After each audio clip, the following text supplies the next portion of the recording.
Hi Seyi, how did you do it? How did you win a fully funded trip at the age of 20 to an international conference in the UK? Tell us your secrets. We want to know. If you have that question, if you wanted to ask me that question, you've always been curious as to how I always get fully funded invitations or fully funded trips to international conferences, some of the world's largest international conferences. Guess what? I have good news for you. Or if you just basically just have a goal, right? It isn't about me, but it's about the fact that you have a goal that you actually want to start going global. You want to secure more global opportunities in the year 2025. This video is for you. I'm really excited to put this together because I know how it was when I started. It wasn't so easy to find the right information, and I basically had to learn on the way, right? So this video is especially for those who have never ever applied for a global opportunity before, or you've applied for it and you just want to learn how to do it a better way, right? So this is the video that you've been waiting for, you've been looking for, you've been searching for. Alright, now the first step, I'm going to just go right into it. So this is you. So this is you, and you want to secure a global opportunity in 2025. So what steps do you take? I'm just going to run through it because I wouldn't want to dilly-dally too much on point. So the first is that you have to set a goal. That's the first step you have to do. What kind of global opportunity you want to go for and why? It's so important to say why, because this is going to guide your answers to the application or opportunity. Number two, use the points I shared in the previous post on how to get started with finding global opportunities. You go to an opportunity platform or website and find an opportunity. So go back to the post, or you can just visit the platform like www.opportunitydesk, right, to get started. Opportunity Desk has one of the world's largest databases when it comes to international or global opportunities for young people. So this is another example of an opportunity, and when you're finding opportunities, one of the important things you have to pay attention to is, am I eligible for this opportunity? A lot of people just jump on opportunities and start applying. Unfortunately, they are sometimes not eligible for that opportunity, right? So how do you know if you're eligible? Most opportunities will have an eligibility criteria. Do you understand? For instance, aged 18 to 30, right?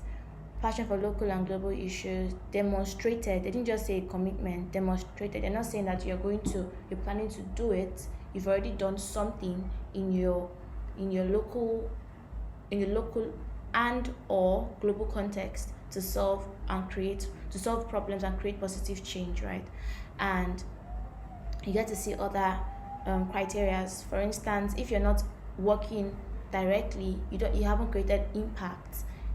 That means you don't have results of solutions that you have done or problems that you have solved in any of these contexts. The truth is that unfortunately you aren't eligible for this opportunity. If you aren't eligible, that's not the end of the world. Go back to the platform, the Opportunity Desk platform, or any website platform to keep finding opportunities that you're eligible for and shoot your shot for them.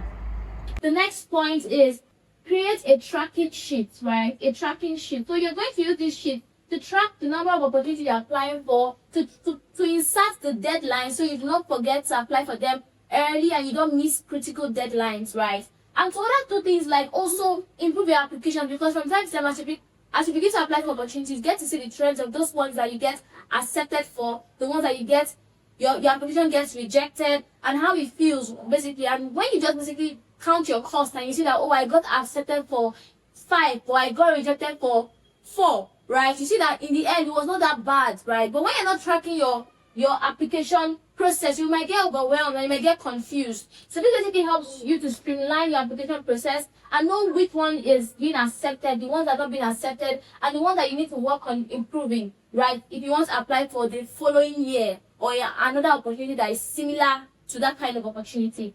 Now, about setting goals also.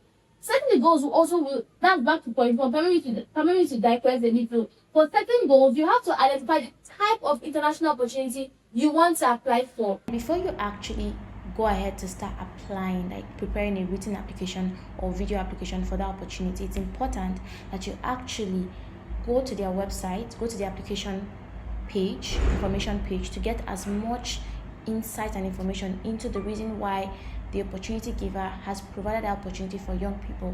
That will really help you to know how to apply in the best way possible. Right. Now, number 4, create a draft, right? A draft document. So how do you do this? I recommend Google Docs, so you can always keep your application on the cloud. That means that it's always being saved to your drive. So I can find my application from 3 years ago. Even up on some of my applications, I can find them as far back as 2020. But the ones I had before, then I used to keep them on my laptop, and my laptop crashed. Do you get? So you can have it if you use a Google Doc app or the Google Doc Sheets. It helps you to keep these things on the cloud because you already have a Gmail account. Most people have a Gmail account. But if you don't have any of that, just look for what is going to be reliable for you over a long time. So when you open the Google Doc app, create a document and copy the answers from the opportunity that you have selected. So let's say you found an opportunity here to travel for a global summit to go and learn about leadership. And let's say it's called ABC Global Summit and you want to apply for it. Now, if you want to apply for ABC Global Summit, you put the deadline, the information inside the tracking sheet.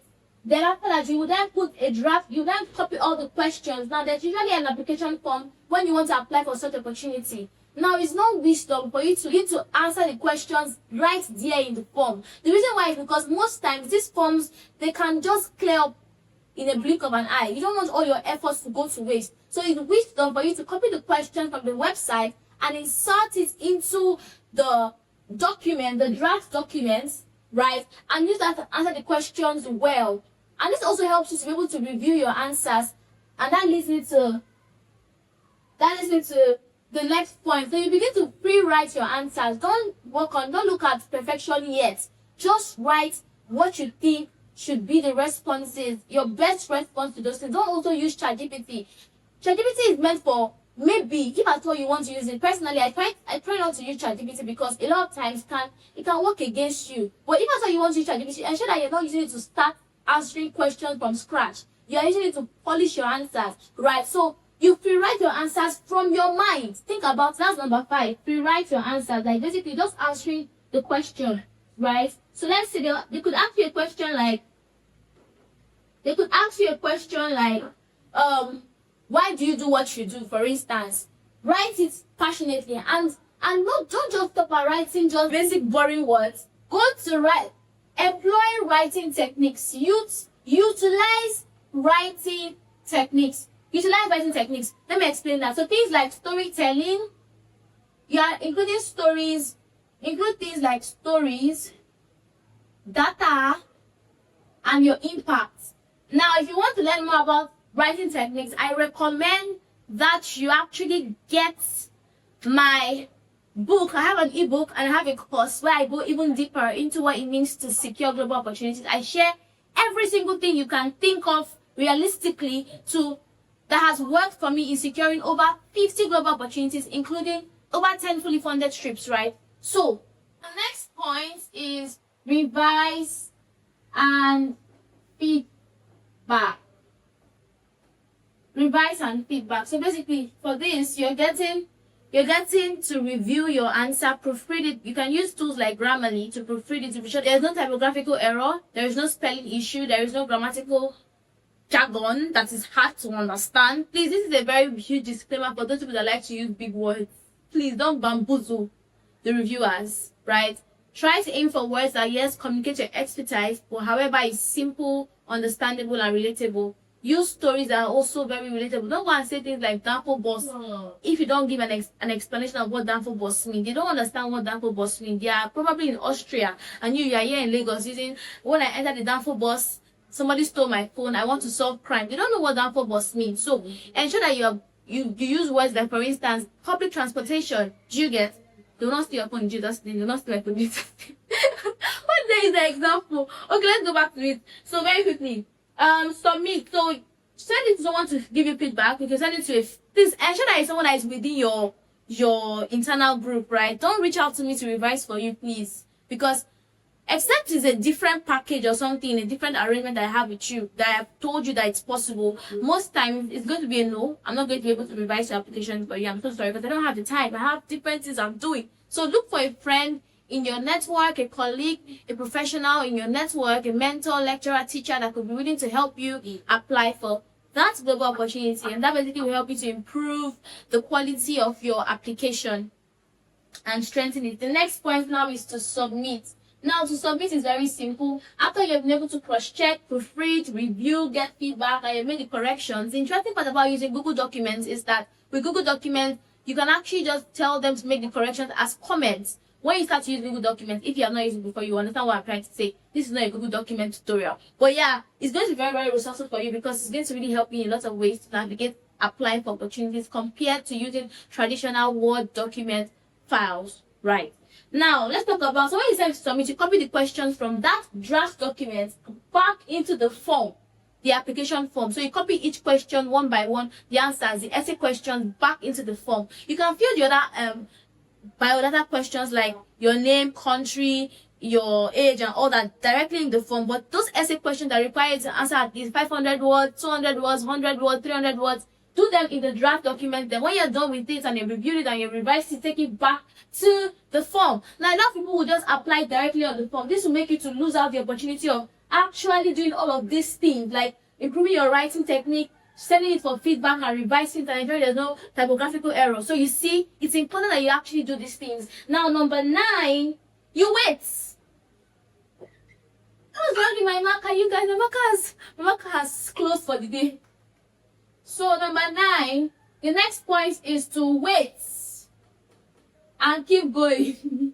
Wait and keep going. So you remember I said something about applying for different opportunities. You don't apply for one opportunity and fold your hand and wait till, oh, when the opportunity comes out, I will know what to do. No, you keep applying for opportunities. The same way you have goals throughout the year, right? You can also set goals that you want to apply for, let's say, 3 opportunities every month. There's nothing wrong with that. The time you'd have used to scroll on TikTok, you can simply invest that time into applying for opportunities that can help you improve your life.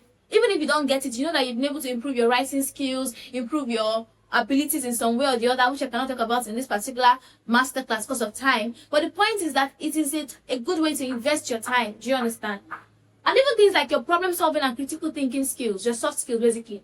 Now, you can identify different opportunities and you put them in your tracking sheet. So when you're done with this one, instead of you just waiting and going to your Gmail, your email inbox, and you're scrolling every day, when will it come? You actually apply for other opportunities to keep yourself busy and just wait patiently. And when you finally get to the last point 10, whether it's a yes or a no, well, if it's a yes, congratulations. Please hit me, my DM, with the good news. I can't wait to celebrate the good news with you.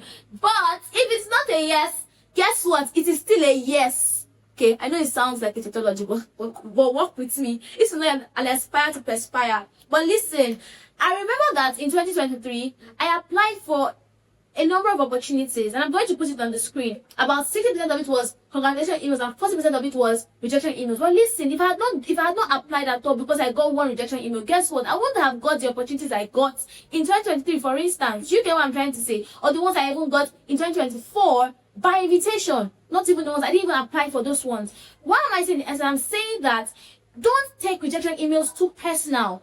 If you have a rejection email, please move along. Keep applying. Disconnect yourself from it.